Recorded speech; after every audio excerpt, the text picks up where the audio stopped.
Doto Shabani, umerejea kwenye ardhi ya nyumbani. Ni moja kati ya sehemu ambazo zina historia kubwa na wewe. Watazamaji ama wafuatiliaji wako wajue historia yako na mkoa wa Dodoma.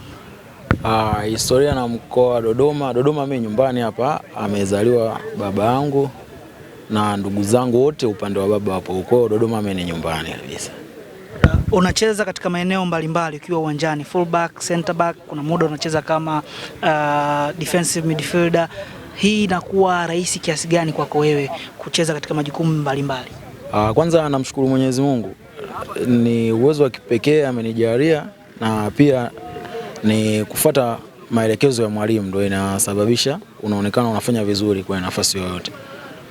Lakini tukijaribu kurejea kwenye baadhi ya matukio mbalimbali ya kimichezo, ni mechi gani ambayo imekuwa ngumu sana kwako ama ilikuwa ngumu sana kwako msimu au msimu uliopita?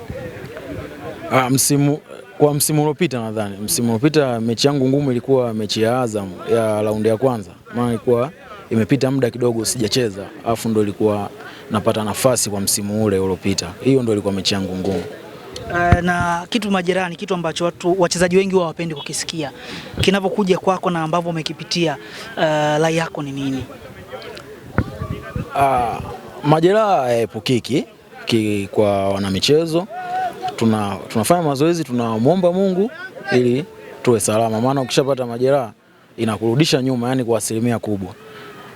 Umecheza kwenye prison nyingi, prison ambazo zilikuwa zina daraja kubwa sana, prison ambazo ika drop kwenye performance, na prison ambayo imeanza kurejea kwenye ubora wake. Unaweza ukaizungumziaje prison ya sasa na prison za zamani?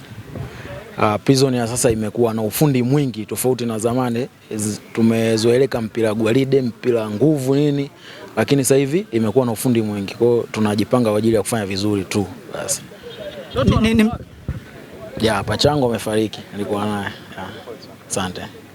Ni mchezaji gani ambaye unamisi sana katika zama ambazo mlikuwa kwenye ile pila gwaride ambao unatamani kama angekuepo hivi sasa? Nurdin Chona.